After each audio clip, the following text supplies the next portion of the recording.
আল্লাহ তাআলা চারটি জিনিসের কসম খেয়ে বলতেছে, ওয়াত্তিনি ওয়াজ্জাইতুনি ওয়া তুরি সিনিনা ওয়া হাদাল বালাদিল আমিন।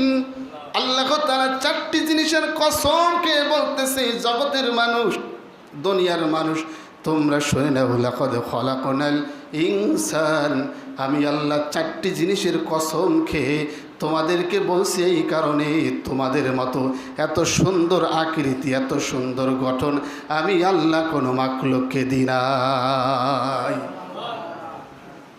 চিন্তা করে দেখেছেন, চারটি জিনিসের কসম খেয়ে আল্লাহ বোঝাতে চায় মানুষদেরকে, চারটি জিনিসের কথা বলে আল্লাহ তাআলা বুঝাইতে চায় পৃথিবীতে আল্লাহ কত মাখলুক, কত জন্তু, কত কিছু সৃষ্টি করেছে, কিন্তু মানুষের মতো ফি আইয়ি সূরাতিন মা শাআ রাক্কাবাক, মানুষের মতো এত সুন্দর আকৃতি, এত সুন্দর স্রোত আল্লাহ কোনো মাখলুককে দেয় নাই।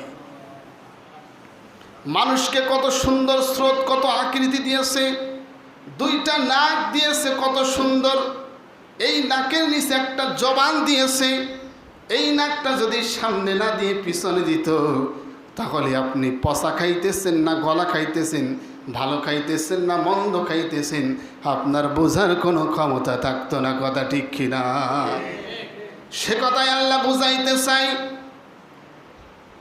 আল্লাহ তাআলা বলতে চাই, দুনিয়ার মানুষ তোকে এত সুন্দর আকৃতি, এত সুন্দর স্রোত দিয়ে আমি আল্লাহ তৈরি করে দিলাম, তোর কত সুন্দর একটা জবান দিলাম, শুধু জবান দিয়ে শেষ করলাম না রে বান্দা, তোর এই জবানের ভিতরে কত সুন্দর একটা জিহ্বা দিয়েছি।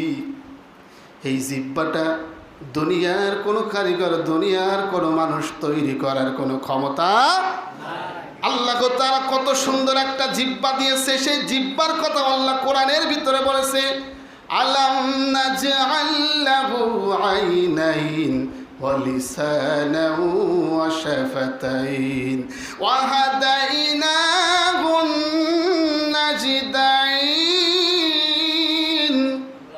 আল্লাহ তাআলা জিহ্বার কথা কোরআনুল কারীমের ভিতরে কানের কথা, চোখের কথা, নাকের কথা, সমস্ত অঙ্গ প্রত্যঙ্গের কথা কোরআনুল কারীমের ভিতরে জন্য তুলে ধরেছে। বান্দা, তোর জবানের ভিতরে কত সুন্দর জিহ্বা দিয়েছি, এই জিহ্বা যদি না থাকতো আমের ভিতরে কি স্বাদ, লিচুর ভিতরে কি স্বাদ, গরুর মাংসে কি স্বাদ, ছাগলের মাংসে কি স্বাদ, ইলিশ মাছে কি স্বাদ, রুই মাছে কি স্বাদ, তোর বোঝার কোনো ক্ষমতা থাকতো না। এই জিহ্বার উপরে তুই যখন ইলিশ মাছ দি তখন এই জিহ্বা বলে দেয় এটা ইলিশ মাছ। কথা ঠিক কিনা? এই জিহ্বার ভিতরে বান্দা যখন আম দেয়, এই জিহ্বাটার সাথে সাথে বলে দেয় এটা ফজলি আম না রূপালি আম না হিমসাগর না কি সাগর। কথা ঠিক কিনা?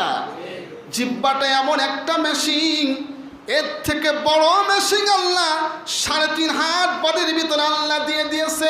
আল্লাহ বলতে চাই, মুসলমান ও বান্দা, তোমার বডির ভিতরে আমি এমন একটা মেশিন তৈরি করে দিয়েছি, এই মেশিনটা